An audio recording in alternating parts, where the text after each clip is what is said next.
Everyone. मैंने chapter जो जब स्टार्ट किया था तब से लेके अभी तक मैंने पहले वीडियो डाल चुकी हूँ। मैं आई होप आपने कर लिया होगा।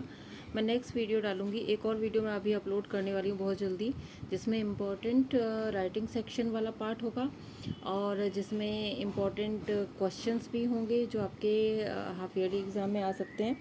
तो आप थोड़ा सा वेट कर लीजिए, क्योंकि अपलोड होने में कभी कभी फ़ोन में कुछ प्रॉब्लम आ जाती है, स्पेस फुल हो जाता है। तो बहुत जल्दी आपके पास में अपलोड होने वाला है।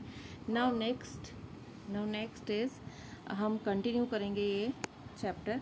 आप चाहें तो इसमें से देख के पढ़ सकते हैं, या फिर आपके पास में आपकी बुक होगी। मेरा सिर्फ ऑडियो आप लगा लिया करिए और इसको कंटिन्यू कर सकते हो। अभी तक हमने देखा था कि इन्होंने क्या किया था कि जब जो जर्मनी थी, इनको ये पता चला, जो ब्रिटिशर्स थे लैंडलॉर्ड्स को पता चला कि भाई जर्मनी जो है वो सिंथेटिक इंडिगो ग्रो करने लग गई है और उसका डिमांड बढ़ गया है, तो उसके प्रॉफिट जो है वो हमारे पास कम होगा। तो उन्होंने कह दिया भाई हम कंपनसेशन देंगे आपको, नहीं इसका हम आपको जो है इससे रिलीज़ कर देंगे, फ्री कर देंगे, एंड यू हैव टू पे कंपनसेशन फॉर इट।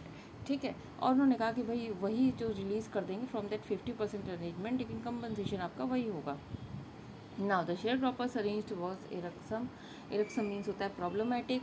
तो बहुत ही प्रॉब्लमेटिक था ये शेयर ड्रॉपिंग का जो अरेंजमेंट था, बहुत ही प्रॉब्लमेटिक था। And many signed willingly. तो ये जो इन्होंने अरेंजमेंट किया था ना, कंपनसेशन दे देंगे, तो कई लोगों ने तो विलिंगली भाई साइन करे। दोज हु रेसिस्टेड, जिन्होंने रेसिस्ट किया, जिन्होंने इसको मना किया, मतलब कई लोग ऐसे थे जो एग्री नहीं हो रहे थे। वो कोई नहीं पर चिल्ला रहा है। जो ऐसे थे जिन्होंने क्या किया, अपोज किया इसको। रेसिस्टेड मीन्स अपोज किया जिसको, उनको, जिन्होंने अपोज किया, इंगेज लॉयर्स, तो उन्होंने लॉयर्स इंगेज कर दिए। एंड द लैंडलॉर्ड्स हायर ठग, और लैंडलॉर्ड मतलब उन्होंने अपनी साइड से लॉयर्स खड़े कर दिए, और जो लैंडलॉर्ड्स थे उन्होंने अपनी साइड से उन्होंने ठग्स को हायर कर लिया, मतलब मार पीट के कैसे भी करके उनको अपना कंपनसेशन चाहिए था। Mean while the information about synthetic Indigo reached the illiterate pageants. और जो उसी टाइम पर क्या हुआ कि जब ये सारी चीज़ें हो रही थी, कंपनसेशन देंगे ये वो, उसी टाइम पर ये सिंथेटिक इंडिगो की इन्फॉर्मेशन भी उन इलिटरेट फार्मर्स के पास पहुंच गई। हुआ साइंड, जो साइन कर चुके थे, उन्होंने कहा भाई हमारे पैसे हमें अब वापस करिए, क्योंकि ये गलत है हमारे साथ में, आपको वहाँ से प्रॉफिट नहीं मिल रहा है, तो आपने इस तरीके से हमसे ले लिया। और इसी टाइम पर गांधी जी चंपारण में आए थे। He begin by trying to get the fact. First he visited the secretary of the British landlords association. तो सबसे पहले उनका प्लानिंग, तो वो गांधी जी की एक बड़ी अच्छी बात थी कि वो हमेशा जब भी आप भी कोई भी काम करो तो हमेशा प्लानिंग के साथ में करो। तो गांधी जी ने प्लानिंग के साथ किया। पर सबसे पहले उन्होंने कहा कि हम सारे फैक्ट को कलेक्ट करते हैं, सारे सबूत, सारे फैक्ट्स चाहिए हमें अपने अपने जो फेवर में अपने इसको करने के लिए, जो केस है उसको करने के लिए। First he visit the secretary of the British landlords association. सबसे पहले वो ब्रिटिश लैंडलॉर्ड के एसोसिएशन में गए हैं, और वहाँ से इन्होंने दे द सेक्रेटरी टोल्ड कि भाई हम इंफॉर्मेशन कलेक्ट करें। बट एक्चुअली क्या हुआ, the secretary told him that they could not give no information, कि भाई वो कोई इन्फॉर्मेशन नहीं दे सकते एक आउटसाइडर को। They considered him as an outsider. पर Gandhi ji what he answer that no I am not an outsider, मैं कोई आउटसाइडर नहीं हूँ, मैं यहीं का रहने वाला हूँ। Next Gandhi called on the British official commissioner of the Tirhut division in which the Champaran district lay. अब नेक्स्ट जो है वो Gandhi ji called on the British official commissioner, उनको तिरहट डिवीजन के ब्रिटिश ऑफिशियल कमिश्नर ने इनको बुलाया। इन विच चंपारण डिस्ट्रिक्ट ले, जिसके अंडर चंपारण डिस्ट्रिक्ट आता था, वहाँ पर इनको बुलाया गया। The commissioner Gandhi ji reports. Gandhi ji कहते हैं कि जो कमिश्नर है, देखो ये लिखने का तरीका होता है कि आधी बात आगे लिखी, फिर उन्होंने बीच में लिख दिया गांधी रिपोर्ट्स, फिर उन्होंने पूरी बात की। ठीक है, तो आगे और पीछे की बात दोनों गांधी जी ने ही कही है। The commissioner Gandhi ji reports proceeded to bully me and advise me forthwith to leave their hut. उन्होंने क्या कहा, जो कमिश्नर ने गांधी जी को बुलाया और उन्होंने क्या कहा, उनको बुली किया। बुली मतलब कि उनको डराया, धमकाया, मतलब फ्राइटन किया गया इनको। एंड उनसे क्या कहा गया कि अब आप यहाँ से चले जाओ, फोर्थ वे टू लीव तिरहट। और उनको बोला गया कि भाई अब आप यहाँ से तिरहट छोड़ के चले जाओ, चंपारण छोड़ के चले जाओ, इनका केस मत लीजिए। Gandhi ji did not leave, but Gandhi ji तो बिल्कुल तैयार नहीं थे। उन्होंने मना कर दिया कि हम नहीं छोड़ेंगे ये जब तक कि हम इन लोगों की हेल्प नहीं कर देते। Instead he proceeded to Motihari, और बल्कि छोड़ने की बजाय, वो पीछे हटने की बजाय बल्कि और आगे बढ़े और मोतीहारी पहुँच गए। The capital of Champaran, Champaran की कैपिटल मोतीहारी जो थी वहाँ पहुँचे और सारी इन्फॉर्मेशन कलेक्ट करने की कोशिश करने लग गए।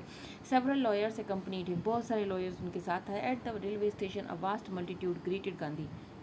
और रेलवे स्टेशन पर जब गांधी जी पहुँचे हैं तो एक बहुत मतलब काफ़ी भीड़, गांधी मल्टीट्यूड ग्रीट मतलब सॉरी ग्रेटेड गांधी, एक बहुत सारी भीड़ मतलब crowd, loud crowd, a big crowd, sorry a big crowd वहाँ पर पहुँचता है गांधी जी को ग्रीट करने के लिए। He went to a house and using it as headquarter, वहाँ पर उन्होंने अपना एक हेडक्वार्टर बनाया और वहाँ एक हाउस को, एंड कंटिन्यूज इज इन्वेस्टिगेशन, और अब उन्होंने इन्वेस्टिगेशन कंटिन्यू करना शुरू किया। A report came in that a peasant had maltreated in a nearby village. तो एक पेजेंट जो था वो मॉल ट्रीटेड मीन्स कि उसको क्या किया गया था, उसको इल ट्रीटेड किया गया था। Maltreated means ill treated means उसको बहुत बुरी तरीके से पीटा गया था, दुर्व्यवहार किया गया था किसी आसपास के गांव में। गांधी जी ने सोचा कि मैं वहाँ जाता हूँ, मिलता हूँ, उसका मतलब हर एक इंसान, वो अपनी बात पक्की रख रहे थे कि क्यों लोगों को पीटा जा रहा है, हमारे लोगों को क्यों मारा जा रहा है हमारी कंट्री में। तो Gandhi ji decided to go and see the next morning, तो गांधी जी ने डिसाइड किया कि वो जाएंगे और उस आदमी से मिलेंगे। The next morning he started out on the back of an elephant, और नेक्स्ट मॉर्निंग जो है वो गांधी जी एक एलिफेंट के ऊपर बैठ करके उन्होंने उस तरफ चलना शुरू किया कि उस कौन सा विलेज है जहाँ पर उस एक पुअर पेजेंट को मारा गया है। ही हैड नॉट प्रोसीडेड फार, वो बहुत ज़्यादा आगे नहीं बढ़े थे, तभी क्या हुआ, when the police superintendents messenger, police का जो सुपरिटेंडेंट का मैसेंजर था उसने ओवरटेक किया, उन्हें उनको रोक लिया, ठीक है। केम फ्रॉम, ओवरटुक करना मतलब जानते हो, केम फ्रॉम बिहाइंड, और आगे आकर के उनको रोक लिया, and ordered him to return to town, और उनको ऑर्डर किया कि भाई आप यहाँ से अपने कैरेज में, अपनी गाड़ी में चले जाइए वापस। Gandhi ji complied, the messenger drove Gandhi home where he served with an official notice to quit Champaran immediately. अब गांधी जी ने क्या किया, यहाँ पर आ गए हम नेक्स्ट पेज पर। अब गांधी जी ने क्या किया है कि उनको जब उसने उनको रोका तो गांधी जी कंप्लाइड मीन्स होता है ऑबेड करना, ऑबे करना, उनकी आज्ञा मानना, ठीक है। तो उसकी आज्ञा के माना और उन्होंने मैसेंजर को ड्रोव गांधी होम, गांधी जी को वहाँ पर छोड़ के गए, उनके घर छोड़कर उनको एक ऑफिशियल नोटिस थमा दिया टू क्विट चंपारण इमीडिएटली, कि आपको चंपारण इमीडिएटली छोड़ के जाना है। Gandhi signed a receipt for the notice and wrote on it, और गांधी जी ने उस एक रिसिप्ट, एक जो रिसीट था उसके ऊपर साइन किया और उसके ऊपर लिख दिया कि ही वुड डिसऑबे द ऑर्डर, कि वो उनके जो ऑर्डर मिला है उसको डिसऑबे करते हैं। नाउ इन कॉन्सिक्वेंस, अब क्या होगा जब आप कोर्ट के समन को, नोटिस को नहीं मानते हो, देन व्हाट विल हैपन, एक समन निकल आता है कि भाई आपको वहाँ पर जाना है। In consequence Gandhi ji received a summon to appear in court the next day, next day उनको एक समन मिल गया कि भाई आपको कोर्ट में पहुँचना है। All night Gandhi ji remained awake, अब गांधी जी टेंशन में आ गए कि ये मुझे अगर जेल में डाल देंगे तो इनका फिर वही बात वहीं की वहीं ठंडी हो जाएगी। तो उन्होंने क्या किया, ही टेलीग्राफ्ट Rajendra Prasad to come from Bihar, उन्होंने टेलीग्राफ किया राजेंद्र प्रसाद को कि भाई बिहार से आप आ जाइए विद इन्फ्लुएंशियल फ्रेंड्स, अपने इन्फ्लुएंशियल फ्रेंड्स के साथ में, कुछ ऐसे दोस्त जो आपके काफ़ी इन्फ्लुएंशियल हों, एक रौब रखते हों और गवर्नमेंट में उनकी अच्छी जान पहचान हो, उनको लेकर के आप यहाँ पर आ जाइए। Now he sent instruction to ashram as well, और आश्रम में भी उन्होंने सब इन्फॉर्म कर दिया, इंस्ट्रक्शंस भेज दिए कि भाई आप लोग भी आ जाइए। He wired a full report to viceroy, और वाइसराय को